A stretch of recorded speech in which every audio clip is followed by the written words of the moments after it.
Hello everyone, स्वागत है आपका सक्सेस माइंड क्लासेस में। तो आज हम जो है सेंटर स्टेट रिलेशन के एमसीक्यू करेंगे। काफ़ी इंपॉर्टेंट है और अपकमिंग एग्जाम्स में हाईली चांसेस भी हैं।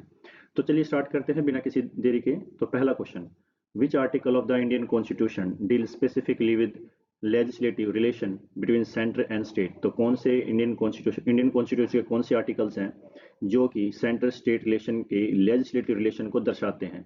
तो आपके ऑप्शन हैं ये। सो इसमें आप बताइए। सो इसका राइट आंसर है ए, आर्टिकल 245 से 255। ये आपका लेजिस्लेटिव रिलेशन बताता है सेंटर और स्टेट का।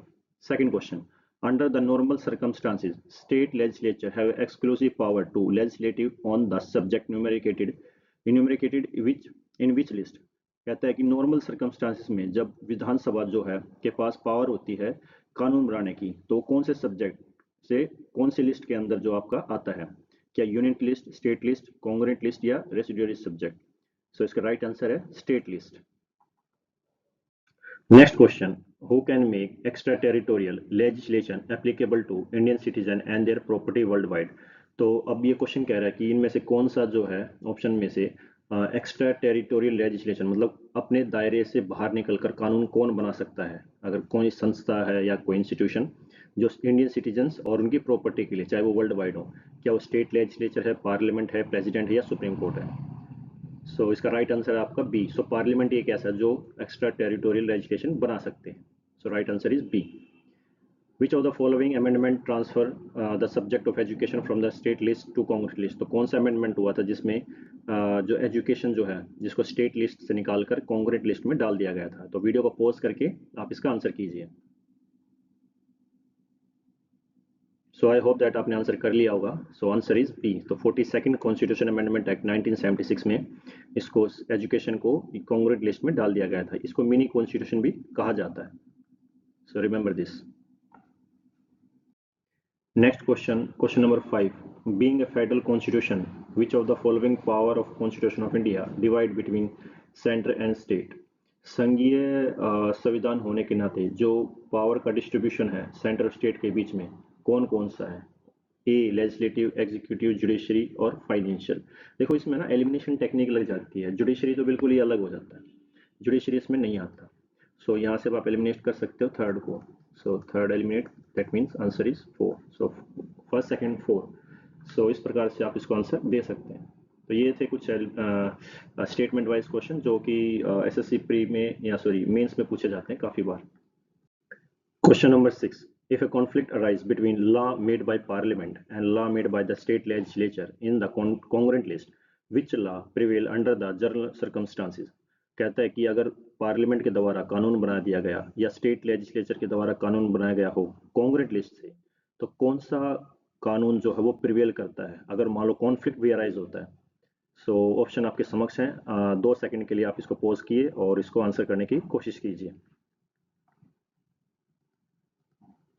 सो right answer is B, central law हमेशा प्रिवेल करता है अगर पार्लियामेंट के द्वारा कानून उसी सब्जेक्ट पर बनाया या स्टेट में। सो आई होप दैट आपने इसका आंसर किया होगा। चलिए नेक्स्ट क्वेश्चन देखते हैं। Under the what condition can a state law on congruent list subject prevail over the central law. काफ़ी इंपॉर्टेंट क्वेश्चन है और काफ़ी इंटरेस्टिंग क्वेश्चन है ये। कहता है कि वो कौन सी कंडीशन होती है जब स्टेट लॉ जो है मतलब स्टेट जो है कॉन्ग्रेंट लिस्ट से कोई कानून बनाती है और वो प्रिवेल कर जाता है सेंट्रल लॉ के मतलब उसके ऊपर। तो कौन कौन सी आपके समक्ष ये ऑप्शन है। सो उनको एक बार डिस्कस करते हैं। देखो, क्या अगर मान लो चीफ मिनिस्टर के द्वारा अगर उसको अप्रूव किया हो तब वो प्रिवेल कर सकता है। बिल्कुल नहीं। अगर प्रिवेल ही करना है तो ऑब्वियसली बात है वो तो या तो पार्लियामेंट से होगा या फिर वो प्रेसिडेंट की हामी होनी चाहिए उसमें, है ना, मतलब एसेंट या कंसेंट होनी चाहिए। तो देखते हैं ऑप्शन में है कहीं। If the pass by unanimously state, नहीं यूनियन अगर स्टेट लेजिस्लेचर के द्वारा भी किया हो लेकिन फिर भी उसकी जो उसकी हामी है वो तो गवर्नर देगा अगर स्टेट में है, तो ये तो नहीं हो सकता। तो ऑब्वियसली बात है ये सेंट्रल लॉ तो ऑब्वियसली बात ऊपर होता है। अगर रिजर्व हो प्रेसिडेंट के पास कंसिडरेशन के और प्रेसिडेंट ने उसकी हामी दे दी हो तब हो सकता है। तो इस सी आंसर तब हो सकता है क्योंकि प्रेसिडेंट ने हामी दे दी, इसका मतलब प्रेसिडेंट ने दे दी तो इसका मतलब जो है जो आपका सेंट्रल कैबिनेट होगी उसने दे दी। क्योंकि प्रेसिडेंट जो है एड एंड एडवाइस पे किसके काम करता है, काउंसिलिंग ऑफ मिनिस्टर पे। तो right answer is C. So it is endorse by the governor. Endorse का मतलब हामी देना या फिर उसको मतलब सपोर्ट करना, बिल्कुल नहीं। तो राइट आंसर इज सी। सो काफ़ी इंटरेस्टिंग क्वेश्चन था और काफ़ी कंसेप्चुअल भी था ये। So next question, Rajya Sabha can empower parliament to legislate on the state list matter of the period how long through the resolution. कहता है कि राज्यसभा जो है एम्पावर करती है पार्लियामेंट को कानून बनाने के लिए स्टेट लिस्ट में, जो स्टेट के होते हैं, on the matter of period of how long, कितने समय के लिए, क्या वो 3 महीने के लिए, 6 महीने के लिए, 1 साल के लिए या 5 साल के लिए। सो 2 सेकंड में इसका आंसर करना और पोज करके। सो इसका राइट आंसर है सी, 1 साल के लिए। आई होप दैट आपको ये काफ़ी अच्छे क्वेश्चन मिल रहे होंगे आपकी प्रैक्टिस के लिए। Next question, which of the following in Indian polity is essential feature that indicate that it is a federal in character. तो अब ये कहता है कि जो नीचे दिए गए ऑप्शंस हैं इंडियन पॉलिटी के सेंस में कौन सा फीचर जो है वो फेडरल, मतलब फेडरल करेक्टर में है। अब ऑप्शन आपके समक्ष हैं, independent judiciary, elected union legislature, या रीजनल रेप्स इन कैबिनेट, या इन्फोर्सेबल फंडामेंटल राइट। सो हमने कई बार पढ़ा है कि जो इंडिपेंडेंट जुडिशरी होती है वो फेडरल नेचर में होती है, ठीक है। So right answer is A. Next question, during national emergency parliament can legislate on matter of listed in which schedule of the Indian constitution. तो कहता है कि जब नेशनल इमरजेंसी के दौरान जब पार्लियामेंट जो है कानून बनाती है जो लिस्टेड होते हैं शेड्यूल के अंदर, इंडियन कॉन्स्टिट्यूशन के अंदर, तो वो किस में होता है। इसको आंसर कीजिए।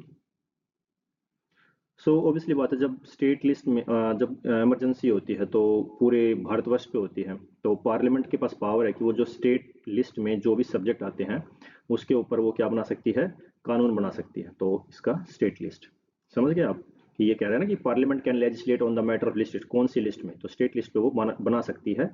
ये होता है स्पेशल सर्कमस्टांसेस में। Next question, question number 11. Which part of constitution deal with legislative relation between center and state? तो इसमें आपको पार्ट बताना है कि संविधान का कौन सा पार्ट जो है वो रिलेशन बताता है सेंटर और स्टेट के बीच में। Option A 10, 11, 12 and 13। So 2 second के लिए आप वीडियो को पॉज करके इसका आंसर कीजिए।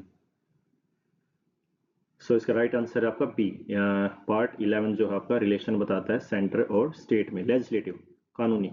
और अगर हम बात करें 10 की, तो ये है आपका शेड्यूल ट्राइब और ट्राइबल एरिया को बताता है। इसमें ट्राइबल एरिया शेड्यूल जो शेड्यूल ट्राइब है उससे रिलेटेड आपका पार्ट 10 में देखने को मिलता है।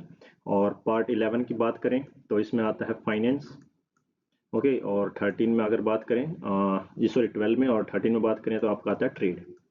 तो ट्रेड, सेंटर और स्टेट के बीच में ट्रेड के relation. Next question, who can establish a joint state public service commission for 2 or more state on the request of state legislature concerned। कहता है कि कौन सी संस्था या कौन सा इंस्टीट्यूशन, कौन जो है joint state public service commission को स्टैब्लिश करता है 2 या 2 से अधिक स्टेट्स के बीच के, मतलब अगर 2 या 2 के अधिक स्टेट्स हैं उनका कॉमन एग्जाम करवाना है, तो वो कौन जो ये joint state public service commission गठित किया जाता है, ये किसके द्वारा किया जाता है। प्रेसिडेंट ऑफ इंडिया के द्वारा, या पार्लियामेंट ऑफ इंडिया, या यूनियन पब्लिक सर्विस कमीशन, या लोकसभा। सो इसका राइट आंसर है आपका बी। सो पार्लियामेंट गठित करती है, क्योंकि देखो इंटरेस्टिंग क्वेश्चन है ये भी, क्योंकि जब दो मान लो स्टेट्स हैं या 2 से अधिक, दोनों स्टेट्स में अगर लेजिस्लेशन पास होता है कि भाई इनका इकट्ठा एग्जाम करवाना है, तो वो कानून बनाते हैं और वो भेजा जाता है आपका जो जो रिक्वेस्ट है वो भेजी जाती है पार्लियामेंट में। सो पार्लियामेंट वहाँ पे कानून बनाती है, फिर ये आपका जो है joint state public service commission है वो गठित होता है। सो आई होप दैट आपको ये समझ में आए होंगे। Next question 13, who among the following can direct that an act of parliament does not apply या applies with modification to the tribal area in Meghalaya. So इसमें आपको चीज़ बताता हूँ कि अगर मान लो पार्लियामेंट से अगर कोई कानून बनाया जाता है तो जो ट्राइबल एरिया होते हैं आपके, जैसे नॉर्थ ईस्ट के साइड, अब इसको डायरेक्टली ये एप्लीकेबल यहाँ नहीं होती क्योंकि वहाँ पे काउंसलिंग बनी होती है। तो अब यही वो पूछ रहा है, तो वो मॉडिफिकेशन कौन करता है इसमें। सो आपके समक्ष ये ऑप्शन है, आप इसको जरा इसको ऑप्शंस को देखिए और इसको आंसर करने की कोशिश कीजिए। सो इसका राइट आंसर है प्रेसिडेंट ऑफ इंडिया। तो प्रेसिडेंट ऑफ इंडिया ही होता है जो मॉडिफिकेशन के साथ जो है जो कानून मान लो पार्लियामेंट ने बनाए तो वो एप्लीकेबल जो होते हैं आपके जो ट्राइबल एरिया होते हैं उस पर हो सकते हैं, कुछ चेंजेस किए जाते हैं राष्ट्रपति के द्वारा। Next question, which article empower parliament to legislate for the implementing international treaty even the matter is enumerated in the state list. कहता है कि जो पार्लियामेंट जो है, कौन सा आर्टिकल्स इनमें से पार्लियामेंट को एम्पावर करता है कानून बनाने में कि जो इंटरनेशनल आपकी ट्रीटीज होती हैं और इवन जो कि स्टेट लिस्ट के अंदर भी होती हैं। सो आप इस ऑप्शन इसको करने की कोशिश कीजिए। सो इसका राइट आंसर है सी, article number 253, 253। Next question. During the president rule in state, law enacted by the parliament on the state subject remain operative until। कहता है कि जब प्रेसिडेंट रूल जो है स्टेट पे इम्पोज किया जाता है या होता है उसमें पे, तो जब पार्लियामेंट जो है कानून बनाता है स्टेट सब्जेक्ट से, मतलब स्टेट सब्जेक्ट में जो भी आपके स्टेट लिस्ट में जो भी सब्जेक्ट होते हैं उस पर पार्लियामेंट अगर कानून बनाता है तो वो कानून जो है कब तक रहता है, ठीक है, या उसको कैसे हटाया जा सकता है या कौन हटाता है। सो इस पे आप ये ऑप्शन है, सो आप इसको करने की कोशिश कीजिए। सो राइट आंसर है बी, रिपील या अलर्ट बाय द पार्लियामेंट, क्योंकि पार्लियामेंट ही बनाती है और पार्लियामेंट ही उसको हटाती है, ठीक है। तो एंड ऑफ प्रेसिडेंट नहीं, एंड जब तक मतलब जब प्रेसिडेंट रूल खत्म हो जाता है इसका मतलब ये नहीं है कि वो कानून भी खत्म नहीं होता है, ठीक है। सो राइट आंसर है B. Next question, which commission observed that federal supremacy is essential to prevent the legal chaos and maintain harmony between the union and state list।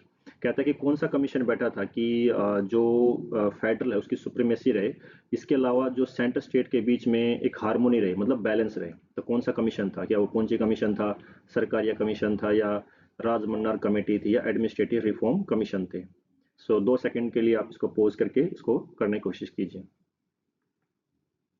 So right answer है इसका B. सो Sarkaria commission था जिसमें centre और state के बीच में किस प्रकार का रिलेशन होना चाहिए, तो उस कमीशन में बहुत सारे उसमें पॉइंट्स लिखे गए थे। तो answer is B. 17 question. Administrative relation between center and state in the Indian Constitution are mentioned under which article? So administrative relation जो होता है सेंटर और स्टेट के बीच में वो कौन से आर्टिकल्स में मेंशन है। तो हमने जब पहला क्वेश्चन किया था तो उसमें मैंने बताया था कि सेंटर और स्टेट के बीच में एडमिनिस्ट्रेटिव रिलेशन, या जो पहला क्वेश्चन था वो लेजिस्लेटिव से था। सो इसमें आपका राइट आंसर होगा बी। सो मैंने ये बताया था 256 और 263 जो इसके बीच में जो आर्टिकल्स होते हैं वो एडमिनिस्ट्रेटिव रिलेशंस को बताते हैं सेंटर और स्टेट के बीच में। So answer is B. Next question, the executive power of the state is limited by which of the following conditions as per the constitution. So ये आपका लास्ट क्वेश्चन है, इसको करने की आप कोशिश कीजिए। तो कहता है कि एग्जीक्यूटिव पावर जो होती है स्टेट की वो लिमिटेड होती है bye which of the condition, मतलब कौन सी कंडीशन से जो है स्टेट की पावर जो एग्जीक्यूटिव पावर होती है उसको लिमिट कर दिया जाता है एक हद तक संविधान के अनुसार। सो क्या वो must compel with central law applicable, जो भी मतलब सेंट्रल लॉ बनाए जाते हैं उसको स्टेट में लागू करना या उसको एप्लीकेबल करना। शुड नॉट बी इम्पीड या एग्जीक्यूटिव पावर ऑफ, मतलब कहता है कि शुड नॉट इम्पीड मतलब जो एग्जीक्यूटिव पावर होती है सेंटर की उसको ना मानना। तो ऑब्वियसली बात है कि भाई जो स्टेट पार्लियामेंट ने कानून बना दिया वो तो स्टेट पे लागू होता ही है, और जो भी सेंटर डायरेक्शन देती है उसको भी मानना पड़ता है। सो जो भी एग्जीक्यूटिव पावर होती है, तो answer is C, both B and C. So I hope that आपको ये जो भी सेशन मैंने करवाया है आपको समझ में आया होगा। काफ़ी सारे क्वेश्चन थे, थोड़े से ट्रिकी भी थे और मीन्स लेवल के भी आप कह सकते हैं इसमें, क्योंकि इसमें काफ़ी आपको सोचना पड़ेगा, आपको काफ़ी सारा रिवाइज करना पड़ेगा। सो आई होप दैट आपको ये सेशन अच्छा लगा हो, तो प्लीज़ इसको लाइक कीजिए, शेयर कीजिए और चैनल को सपोर्ट कीजिए। Thank you.